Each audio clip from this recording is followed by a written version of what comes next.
मी नाराज आहे, भाजपच्या वाटेवर आहे. राजन साळवी ठाकरेंची साथ सोडणार.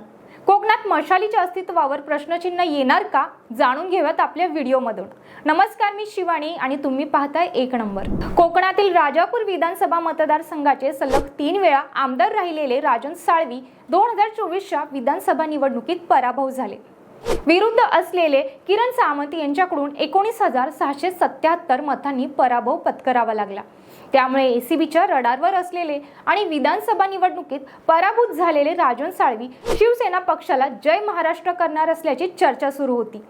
राजन साळवी हे भाजपचे कमळ हाती घेणार असेही म्हटले जात होते. भाजपच्या महाधिवेशनात त्यांचा पक्ष प्रवेश होणार असल्याची चर्चा जोरदारपणे सुरू होत्या. परंतु या सर्व चर्चांवर राजन साळवी यांनी पत्रकार परिषद घेऊन आपलं स्पष्टीकरण दिलं आहे.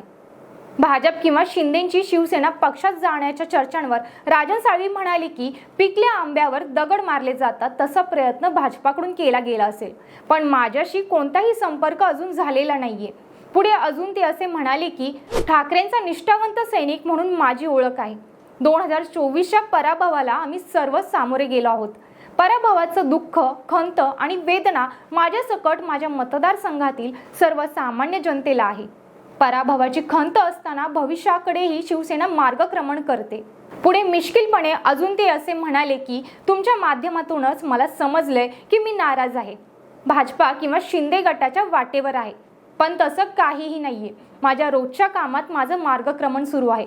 अशा वेगाने पसरत असलेल्या सर्व बातम्या अफवा असून त्यावर विश्वास ठेवू नका.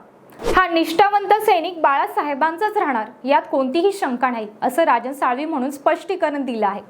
अशा राजकीय अपडेट्ससाठी बघत रहा एक नंबर आणि आपल्या चॅनेलला जास्तीत जास्त लोकांपर्यंत नक्की पोहोचवा. धन्यवाद.